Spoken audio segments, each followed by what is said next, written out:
सभी का आपका बहुत बहुत हृदय से स्वागत है, अभिनंदन है। इलाहाबाद विश्वविद्यालय की वार्षिक परीक्षाएं ठीक 5 तारीख से शुरू हैं, यानी 5 अगस्त से आपकी वार्षिक परीक्षाएं शुरू हैं। और इस वार्षिक परीक्षा के टाइम टेबल के आने के बाद बहुत कौतूहल सारे छात्रों के अंदर मच चुका है। जरूरी ये होता है कि हम लोग इलाहाबाद किसी भी परीक्षा को देने के पहले हम जाते हैं तो थोड़ा सा मन में दबाव का भाव रहता है, दबाव बना रहता है, एक ही साथ सारे सिलेबस को, सारे कंटेंट को कवर करना है। इलाहाबाद विश्वविद्यालय का जो रिकॉर्ड रहा है, पिछले के कई सालों का रिजल्ट जो रहा है वो बहुत अच्छा नहीं रहा है, यानी कि जो भी छात्र छात्राएं परीक्षा देते हैं बहुत अच्छे नंबर नहीं ले पाते, क्योंकि यहाँ की कॉपी की चेक करने की स्किल वैसी ही है। तो उसकी प्रकृति के अनुसार अपने दिमाग में हम परसेप्शन बना लेते हैं। सबसे ज़्यादा सवाल आपके कमेंट जो आए थे वो आंसर राइटिंग पे आए थे कि हम किसी सवाल का जवाब किस तरीके से दें। आप किसी भी सब्जेक्ट के विद्यार्थी हो, चाहे आपका फिलॉसफी हो, चाहे आपका हिंदी हो, चाहे आपका इतिहास हो, चाहे आपका राजनीति शास्त्र हो, आप किसी भी सब्जेक्ट के विद्यार्थी अगर हैं, चाहे आप महाविद्यालय से हैं, चाहे आप मेन कैंपस से हैं, तो इस वीडियो को पूरा देखिएगा। एक सवाल का जवाब किस तरीके से अच्छा लिखना है उस पर आपको सारी बातें मैं बताऊंगा इस वीडियो के माध्यम से। साथ ही साथ मेरा खुद का एक्सपीरियंस रहा है तो मैं अपना ही एक्सपीरियंस शेयर कर रहा हूँ। आप मेरी बात को मानिए, आप मेरी बात को ना मानिए, ये आपके अंदर स्वतंत्रता का अधिकार है। ये बात जो मैं बता रहा हूँ सिर्फ मैं अपने आप से बता रहा हूँ। मेरी बात अगर 10, 20, 25% लोगों तक पहुँच जाए अच्छे से तो वही मेरे लिए बहुत सफलता रहेगी। बाकी आप सब पढ़िए लिखिए। बात हम करते हैं आंसर राइटिंग में। पूरे साल भर की मेहनत, यानी कि आपने जो 5 से 6 महीने मेहनत की है, आपका 14 फरवरी से क्लास चला है और 14 फरवरी से लेकर के 5 अगस्त तक की जो मेहनत है आपकी, उस पूरी मेहनत का जो आंकड़न है वो 2 घंटे की लिखाई में होगा, यानी आप 2 घंटे लिखेंगे। 6 महीने की मेहनत, 2 घंटे की लिखाई की जो मार्किंग की जो चेकिंग होती है वो सिर्फ 1 मिनट में आपकी कॉपी चेक होती है। तो हमारा जो साधन, तो हमारा ये सारी चीजें हैं, हमारा जो साध्य होना चाहिए, जो हमारा मोटिव होना चाहिए वो ये होना चाहिए कि 1 मिनट में हम ऐसा क्या कंटेंट डाल दें कि जब हमारी कॉपी एग्जामिनर के सामने जाए तो इतना अच्छा नंबर हमको दे दे वो कि नंबर भी शर्मा जाए।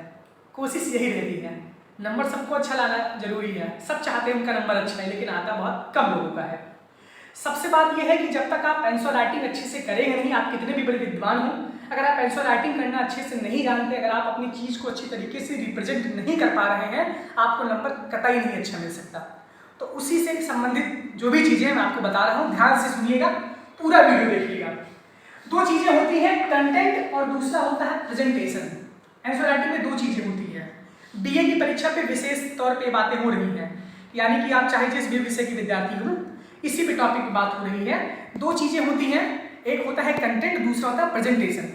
कंटेंट का मतलब हमारे पास जो भी सामग्री है, हमारे पास बहुत सारी सामग्रियां हैं। हमारे पास सबसे बड़ा ब्रह्मास्त्र हमारा डी है, ऊपर से हम नोट्स भी पा गए हैं। आर्यभट्ट और वराहमिहिर की संस्कृति के जो प्रवर्तक हैं हमें उनको नोट्स भी प्रोवाइड करवा दिए। मैंने भी आपको नोट्स प्रोवाइड करवाया है कहीं ना कहीं, किसी न किसी माध्यम से, आप वो भी ले सकते हैं। आपके पास आपकी किताब होगी, आपके पास पतंजलि आई है, दृष्टि आई है, संस्कृति से लेकर ध्येय से लेकर पूरी ऑल इंडिया की सारी नोट्स आपके पास होगी। कंटेंट हमारे पास बहुत है। सीधे साफ शब्दों में आपको बताना चाहूँगा, आप जो पढ़िए सिर्फ एक ही चीज़ पढ़िए। अगर आप सीरीज पढ़ रहे हैं तो आप सीरीज पढ़िए, अगर आप किसी का नोट्स पढ़ रहे हैं तो आप वही नोट्स पढ़िए। 10 किताब को एक बार पढ़ने से बेहतर है कि एक किताब को 10 बार पढ़ा जाए, यानी कि 10 नोट्स अलग अलग पढ़ने से बेहतर है कि एक ही नोट्स को 10 बार अच्छे से रिवाइज की जाए। तो कंटेंट के विषय पे कोई भी किताब, कोई भी नोट्स किसी की खराब नहीं होती, बस उसमें मटेरियल जो होना चाहिए वो किताब का मटेरियल होना चाहिए। तो आप कंटेंट अपने आप से बहुत बटोर लिए होंगे, तो कंटेंट के विषय में परेशान आपको नहीं होना है। कंटेंट के विषय में सीधे साफ बात यह है कि आप एक ही चीज़ को 10 बार कम से कम पढ़िए। अब आप जो पढ़ना स्टार्ट कर दिए हैं, आप सिर्फ उसी को पढ़िए। बात होती है प्रेजेंटेशन की। सबसे महत्वपूर्ण चीज़ है कि अगर आपको सारे सवाल आ रहे हैं, उन सवाल को कैसे हमको प्रेजेंट करना है, कैसे आपको कॉपी में लिखना है, this is the most important thing in answer writing skill.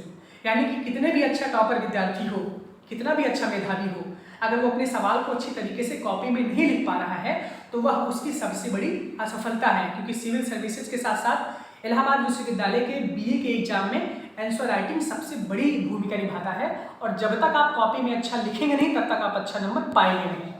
इसमें जरूरी होता है कि हम कॉपी को देखें, कॉपी हमारी कैसे होती है। कॉपी हमारी होती है 32 पेज की, थोड़ी सी A4 साइज की कॉपी होगी। मैं आपको एक सेकंड दिखा रहा हूँ। एक पेज है, ये A4 साइज का पेज है। इस पेज की जो चौड़ाई है हल्की सी कम रहेगी, यानी जो आपकी एग्जामिनेशन फुल एग्जाम की कॉपी रहेगी वो ऐसे रहेगी आपकी कॉपी। आपकी कॉपी थोड़ी सी हल्की और चौड़ी हो सकती है, इतना मुझे एकदम क्लियर आइडिया नहीं है। कॉपी आपकी ऐसे रहती है, थोड़ी सी लंबाई ज़्यादा रहेगी, चौड़ाई थोड़ी सी कम रहेगी, आपकी ये कॉपी रहेगी। अमूमन मान लीजिए कि ये सारी चीज़ें हैं। कॉपी कैसी होगी आपकी? 32 पेज की कॉपी होगी। पेपर आपका क्या है? पेपर आपका 2 घंटे का है, यानी 2 घंटे में आपको 4 सवाल करने हैं। पहले 5 सवाल करने होते थे 3 घंटे में। तो अमूमन पहले विद्यार्थियों की स्पीड जो होती थी वो धीमी होती थी, यानी पहला सवाल जब आप लिखेंगे, आप सुबह सुबह पेपर देने जाएंगे अपने महाविद्यालय, अपने मेन कैंपस में, तो आपकी स्पीड बहुत तेज नहीं होती, आप सुबह उठते ही लिखना नहीं शुरू कर देते। पहले सवाल में अमूमन होता है कि सवाल बहुत धीमी स्पीड से लिखा जाता है, और जो सवाल हमको बहुत ज़्यादा अच्छी तरीके से, हम उसको बहुत अच्छी तरीके से लिखने का प्रयास करते हैं। इस पर भी बात करूँगा, टाइम मैनेजमेंट पे बात करूँगा, लेकिन वो अगले वीडियो में बात करूँगा। आज सिर्फ आंसर राइटिंग पे बात है।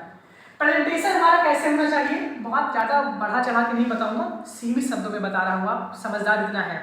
प्रेजेंटेशन में 3 चीज़ें होती है कि कॉपी में हम कैसे लिखें। 32 पेज की कॉपी रहेगी, सारी चीज़ें हैं। पैराग्राफ्स कितने रहेंगे, आपको ये भी सारी चीज़ें डिसाइड करनी है। पैराग्राफ, डायग्राम और इनोवेशन, कॉपी में किस तरीके से इनोवेशन करते हैं। एक पेज में कम से कम हमको 3 पैराग्राफ लिखना है। 3 ना हो पाए तो कम से कम 2 पैराग्राफ में आप अपने आंसर को लिखें। एक पेज में 2 पैराग्राफ या 3 पैराग्राफ। पैराग्राफ्स में जब हम किसी सवाल का जवाब देते हैं तो सामने जो एग्जामिनर होता है उसको देखने में भी अच्छा लगता है। कोई भी सवाल का जवाब अगर हम दे रहे हैं तो सवाल सिस्टमैटिक जवाब होना चाहिए, यानी कि जब हम शुरू कर रहे हैं शुरुआत से तो उसकी एक कड़ी, एक चेन होना चाहिए कि उससे चेन को लिंक कर सके एग्जामिनर। जिसके सामने आपकी कॉपी जाएगी उसका मन कैसा रहेगा, वो सुबह लड़ाई करके किसी से बैठा होगा या कैसे उसका माइंड सेटअप होगा, उसके माइंड सेटअप से हमको जीतना है। यानी इसमें दिमाग का खेल है कि हम किस तरीके से लिखें। जरूरी चीज़ है कि हम पहले तो जब किसी भी सवाल का जवाब दें उसके लिए होता है कि कितने पेज में हम सवाल का आंसर दें। तो मैं आपको बता रहा हूँ, सबसे महत्वपूर्ण बात यह है कि परीक्षा में 4 सवाल आ रहे हैं। 75 नंबर की आपकी परीक्षा होगी, यानी 75 नंबर की आपकी परीक्षा होगी और सवाल रहेंगे 4। तो जो नंबर का डिस्ट्रीब्यूशन रहेगा वो 19, 19, 19 और 18 का रहेगा, यानी एक सवाल पे नंबर ज़्यादा है और समय आपको कम दिया गया है। तो कंटेंट भी हमारा ऐसा वजनदार होना चाहिए जिसकी वजह से एग्जामिनर को लगे कि हाँ स्टूडेंट ने कुछ लिखा है। कंटेंट आपके पास बहुत, आप ऐसा मत कहिए कि एक सवाल में हम इतना लिख ही पाएंगे, 4 ही पेज का सवाल है, आप लिख बहुत सकते हैं। तो कम से कम जरूरी ये होना चाहिए कि अगर 19 नंबर का सवाल है तो भैया कम से कम 4, 4.5 पेज हम लिखें ना। उनको भी कुछ लगना चाहिए, आप बीए की परीक्षा दे रहे हैं, आप इंटर और हाई स्कूल की परीक्षा नहीं दे रहे हैं कि आप एक डिफिनेशन लिख दीजिए, आधे पेज में आप उत्तर दे दीजिए। बीए की परीक्षा में डिस्क्रिप्टिव लिखना होता है। इस सिविल सर्विसेज का भी एग्जाम नहीं है कि आप एकदम पॉइंट टू पॉइंट कमेंट करिए, थोड़ा विस्तृत तरीके से लिखिए, थोड़ा बड़े तरीके से लिखिए। तो जरूरी होता है कि 19 नंबर के अगर सवाल रहेंगे तो मिनिमम पहले जरूरी है कि हम टाइम मैनेजमेंट के साथ साथ, यानी 30 मिनट आपको एक सवाल पे मिलेंगे। 2 घंटे के पेपर में आपको 30 मिनट एक सवाल पे मिलेंगे। 30 मिनट के हिसाब से एक पेज का उत्तर 7 मिनट पे आपको देना है। यानी अगर आप 4 पेज मिनिमम मैं बता रहा हूँ, 4 पेज से कम लिखेंगे नंबर आपको मिलेगा नहीं, पहली बात आप जान लीजिए सीधे साफ शब्दों में। अगर लॉन्ग आंसर टाइप के 4 पेज से कम लिखेंगे तो फिर आप अपने साथ खुद ही गलती करेंगे। तो कम से कम 4 बता रहा हूँ, लिखने वाले 6-6 पेज लिखेंगे नहीं आपके साथ साथ विद्यार्थी, और अच्छा लिखेंगे। और ऐसा नहीं लिखना है कि एक लाइन में 3 वर्ड, तो पूरी कॉपी आप भी कॉपी भी भर डालेंगे। एग्जामिनर समझदार है, आपको कैसे लिखना है, आप सिस्टमैटिक तरीके से एक पेज में कम से कम 3 पैराग्राफ से अपने उत्तर का जवाब, अपने सवाल का जवाब सिस्टमैटिक तरीके से आप देंगे, लिंक से लिंक करते रहेंगे। पैराग्राफ पहले हो गया। दूसरी चीजें हैं कि जैसे मान लीजिए डायग्राम, मान लीजिए हम किसी चीज को अगर डिफाइन कर रहे हैं कि पार्ट इसके कौन कौन से हैं, तो हम कभी कभी कोशिश करते हैं कि ऐसे बीच में लिख देते हैं। कैसा, किसका मैं एग्जाम्पल दूं? मान लीजिए कि जैसे कि संज्ञा के 5 भेद होते हैं, है ना, यहाँ पे संज्ञा है, आप पूछ लिया गया यहाँ पे 5 भेद, ऐसे आप इनोवेशन कर दीजिए, ऐसे डायग्राम आप बना दीजिए। तो इससे एग्जामिनर का फोकस इसी पे पड़ेगा सीधे, और ये आपका नंबर उठा देगा। आप ऐसे त्रिभुज भी बना सकते हैं, त्रिभुज बना के आप यहाँ यहाँ यहाँ ऐसे दिखा सकते हैं, आप यहाँ लिख दीजिए, यहाँ लिख दीजिए। आप ऐसे बेलनाकार बना सकते हैं, आप यहाँ यहाँ यहाँ ऐसे लिख दीजिए। मतलब आपको अगर किसी के प्रकार बताना हो तो ऐसे आप कर सकते हैं। तो ये इनोवेशन होता है, कॉपी में हम कुछ एक्स्ट्रा क्या कर ले जाए। तीसरी चीज़ है डायग्राम। फिलॉसफी के पेपर में हिंदी के पेपर में डायग्राम की कोई आवश्यकता नहीं है, लेकिन जैसे हिस्ट्री हुआ, जैसे ज्योग्राफी हुआ, जैसे और भी चीज़ें हुई, तो वहाँ पे डायग्राम की आवश्यकता होती है। तो जो जो पेपर की जो डिमांड रहेगी, अलग अलग विषय का अलग अलग नेचर है, तो उस विषय पे भी मैं अलग अलग से बात करूँगा। लेकिन ये सारी चीज़ें हैं कि एक पेज का आंसर कम से कम मिनिमम 4 पेज में होना चाहिए, मैक्सिमम आप 6 लिखिए, खींचिए जितना, स्पीड बना के लिखिए, राइटिंग अच्छी बना के लिखिए। दूसरी बात यह है कि पैराग्राफ्स में आंसर में अगर हेडिंग है, जैसे मान लीजिए किसी सब्जेक्ट में हेडिंग दी गई है, तो आप हेडिंग में भी लिख सकते हैं। वो आपका पैराग्राफ और देखिए नेचर अलग अलग है, सब्जेक्ट का अलग अलग नेचर है, उस पर भी मैं बात करूँगा। अगर डायग्राम बनाइए, इनोवेशन करिए कॉपी में, और लैंग्वेज का जो आप इस्तेमाल करेंगे, ग्रामेटिकल मिस्टेक बहुत करते हैं। बहुत सारे बच्चे सोचते हैं कि बीए की कॉपी कैसे चेक होती है, तो बीए की कॉपी बहुत अच्छे से चेक होती है। एक एक सवाल बहुत ध्यान से चेक किया जाता है, सारी कॉपियाँ मेन कैंपस में चेक होती हैं। तो इसके चक्कर में आप ना रहिए कि दूसरी यूनिवर्सिटी है, ये यूनिवर्सिटी ऑफ इलाहाबाद है, यहाँ का अपना एक अलग स्टैंडर्ड है, तो कॉपियाँ बहुत अच्छे से चेक होती हैं। अगर आप बिंदी भी नहीं लगाएंगे, अगर है की जगह अगर आप है की जगह अगर आप है लिखते हैं, तो यहाँ पर भी ऐसे गोला मार दिया जाएगा। ग्रामेटिकल मिस्टेक नहीं होना चाहिए, ये बहुत जरूरी है। दूसरी बात है कि हम अच्छी भाषा का इस्तेमाल करें। हम स्विट्जरलैंड के और प्रशांत महासागर के द्वीप से नहीं आए हैं, वहाँ से अगर हम सवाल को लेकर आएंगे, वहाँ से हम वर्ड को लेकर आएंगे, तो कोई समझ नहीं पाएगा। ऐसी भाषा शैली का इस्तेमाल करें जो सामने वाला एग्जामिनर समझ पाए, यानी हम भी समझ पाए। हम ऐसा लिख रहे हैं कि हमको खुद ही नहीं, युगांडा से शब्द ला के ढूंढ के लिख रहे हैं, हमको खुद ही नहीं पता है। तो ये चीज़ें बहुत होनी चाहिए कि भाषा अच्छी होनी चाहिए और आधिकारिक भाषा होनी चाहिए, ये जरूरी चीज़ है। बहुत लोग ऐसे लिखते हैं, बार बार ऐसे लिखते हैं 2, तो ये सब काम नहीं चलेगा। इस धीरे धीरे आप कोशिश करिएगा। राइटिंग बहुत अच्छी होनी चाहिए। आंसर राइटिंग, अगर आपकी राइटिंग नहीं अच्छी रहेगी तो फिर एग्जामिनर तो वैसे फ्रस्ट्रेट हो जाएगा। आप शुरुआत से ही अपनी कला एकदम उसमें उतारे रहेंगे, तो कला तो आपको अच्छे से बना देगा, फिर नंबर बहुत अच्छे से दे देगा। राइटिंग किसी भी छात्र के नंबर में 5 से 6 नंबर की बढ़ोतरी अपने आप ही कर देता है। एक और बताऊंगा कैसे माइंड सेटअप से एग्जामिनर कॉपी चेक करते हैं, वो भी मैं आपको बताऊंगा। लेकिन राइटिंग आपकी बहुत अच्छी होनी चाहिए, बहुत अच्छी। अगर आपकी नाभि बनती है तो बहुत परेशान होने की जरूरत नहीं है कि अपने दिल को छोटा करिए, लेकिन जरूरी ये है कि आप इतना लिखिए कि आप अपनी भाषा को खुद समझ जाइए और सामने वाला भी समझ जाए। आप जो पहुंचाना चाहते हैं संदेश को सामने वाला समझ जाए। राइटिंग आपकी अच्छी होनी चाहिए, साफ सुथरी होनी चाहिए, बहुत कटपिट नहीं होना चाहिए। व्हाइटनर वहाँ बहुत लोग सोचते हैं कि स्केल लेके जाएंगे, व्हाइटनर लेके जाएंगे, अगर का के ऊपर कुछ भी गलत हो गया तो उसमें व्हाइटनर। अरे इतना महत्वपूर्ण दस्तावेज आप नहीं लिख रहे हैं कि 10 करोड़ की आपकी जमीन जायदाद की जो है कुछ लॉटरी हो रही है, आप बीए की कॉपी लिख रहे हैं, तो हल्की फुल्की गलती भी होगी तो एग्जामिनर उसमें माफ कर देगा। आप व्हाइटनर आप लगाएंगे, खोलेंगे उसको, बहुत लोग पी भी जाते हैं उसको ये भी नशा चलता है, लेकिन इसको आपको नहीं करना है। आपको सिर्फ क्या करना है, आपको अच्छी तरीके से उसको कॉपी को लिखना है। हल्की फुल्की गलती हो भी जाती है तो आप काट दीजिए। मान लीजिए आपने कोई सवाल कोई कर दिया तो आप काट दीजिए, वो समझ जाएंगे, इतना समझदार है। स्पीड बहुत मेंटेन करिए, क्योंकि बहुत जरूरी है कि 2 घंटे के पेपर में 4 सवाल का जवाब हम किस तरीके से दें। पहले ही सवाल से हमारी स्पीड होनी चाहिए, हमारे पास घड़ी होनी चाहिए, घड़ी आप ले जा सकते हैं। और नकल वकल के चक्कर में मत रहिएगा, वरना फंसेंगे ना तो पूरा 1 साल आपका चला जाएगा। और चेकिंग होती है, हर एक पेपर में चेकिंग करने वाले आते हैं, आप कहीं भी छुपा के रखेंगे वो निकलवा लेंगे आपसे। नकल के चक्कर में मत रहिएगा।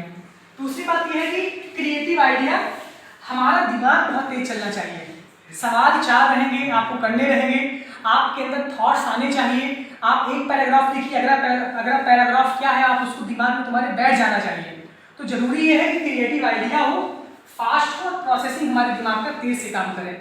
ये आंसर राइटिंग में जरूरी है। एग्जाम आपके रेगुलर है, आपके पास एक ऐसी पेन होनी चाहिए जिस पेन में आपका हाथ अच्छे से बैठ जाए। आप चाहे 20 वाली लीजिए, चाहे 10 वाली लीजिए, चाहे जेल पेन ना लीजिएगा। बहुत लोग तो सोचते हैं जेल पेन से लिखेंगे पेपर में, तो और आप धीमे लिखेंगे, 2 ही पेज लिख पाएंगे, नंबर मिलेगा 5 नंबर, पा जाएंगे छुट्टी। लिंक स्टार पेन हो, आप जिसमें भी आप कंफर्टेबल हो, बहुत लोग जेल से भी बहुत तेज लिखते हैं, ऐसी पेन लीजिएगा जो बहुत कॉपी बहुत अच्छी रहेगी, बहुत स्मूथ कॉपी रहेगी, आपका हाथ उसमें सरकेगा, जब आप उसमें सरकाएंगे हाथ को तो 5 मिनट 10 मिनट पहले कॉपी मिल जाती है। तो ये काम करिएगा।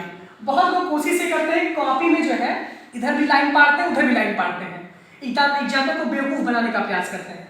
इतनी बड़ी कॉपी है आपकी, मान लीजिए कि इतनी बड़ी आपकी कॉपी है, इतनी चौड़ी कॉपी है, इधर यहाँ एक पटरी पाड़े, इधर यहाँ एक पटरी पाड़े, एक लाइन में 2 शब्द लिखे, राम जाता है, उसको लिखने में 2 लाइन लग गई, तो आपको वैसे ही नंबर दे देगा वो। राम जाता है, नंबर आता है। तो एक तरफ आप लाइन को पार सकते हैं हल्की सी, मतलब एक पटरी का जितना होता है स्केल की जितनी चौड़ाई होती है आप उसको आराम से पार लीजिए। इधर आपको कोई आवश्यकता नहीं है पारने की। अगर आप पारने का आपका दिल है कि मानता नहीं अगर ये करता है तो एकदम हल्का सा इधर भी एक लाइन आप खींच सकते हैं। ये आपको कॉपी मिलने के पहले आपको करना होगा, लेकिन जैसे आपको पेपर मिलेगा यानी 7:30 बजे अगर आपको पेपर मिला तो कॉपी 9:30 बजे सबमिट होगी। उसी 7:30 में आपको सवाल पढ़ना भी है, सवाल लिखना भी है, सारी चीजें आपको अच्छे से करनी भी है। तो ये काम करिएगा। लाइन मारने वाली बता दिया, कॉपी बता दिया, ये सारी चीजें बता दिया। और ये सारी चीजें एक दिन में नहीं आएंगी, अभी भी आपके पास समय है। अगर आप नहीं पढ़ लिख रहे हैं थोड़ा पढ़ लिख लीजिए, मेरी बातों को मान लीजिए। बाकी मानने न मानने का अधिकार आपको खुद है। आप इतने समझदार खुद हैं कि अपने जीवन के साथ क्या कर रहे हैं क्या नहीं कर रहे हैं, हमारा कुछ बिगड़ने वाला नहीं है। अगर 20% लोग अगर इससे लाभान्वित हो रहे तो मेरा जीवन सफल है। 5 लोग भी अगर इसको देख के अच्छा नंबर पा जाएंगे तो मेरा जीवन सफल है। मैं भी बहुत बड़ा विद्वान नहीं हूँ, लेकिन मुझसे जितना हो पा रहा है मैं वो काम करने का प्रयास करूँ। बाकी आप लोग चाहे जितना बोलेंगे चाहे जितना करेंगे, जो है वो करता ही हूँ। मेरा भी है दिल मानता नहीं है आप सबके लिए। ये काम करना है आपको और नॉर्मल लैंग्वेज का यूज करना है। कॉपी कैसी होनी चाहिए, प्रेजेंटेशन आपका कैसा होना चाहिए। और बौद्धिक बेईमानी, बहुत लोग सोचते हैं कहते हैं कि इलाहाबाद विश्वविद्यालय नंबर नहीं देता। नंबर बहुत अच्छा आता है। अगर आप अच्छा लिखेंगे तो नंबर आपका बहुत अच्छा आएगा, चाहे आप कॉलेज के हो चाहे आप कैंपस में हो। अगर आप अच्छा नहीं लिखेंगे तो नंबर भी भूसी के तरीके से आएगा, जैसे भूसा भर के दिया जाता है वैसे आपको नंबर दिया जाएगा। नंबर बहुत कंजूसी से निकलता है और नंबर पाने का अपना एक टेक्निक होता है। एग्जामिनर के दिमाग को पढ़िए, उसके दिमाग को पकड़िए। बाकी जो भी चीज़ें आपको बन आप कमेंट बॉक्स में मैसेज करिए। ये चीज़ें आप बहुत ध्यान दीजिएगा। बहुत बहुत धन्यवाद, बहुत बहुत आभार, थैंक यू। कमेंट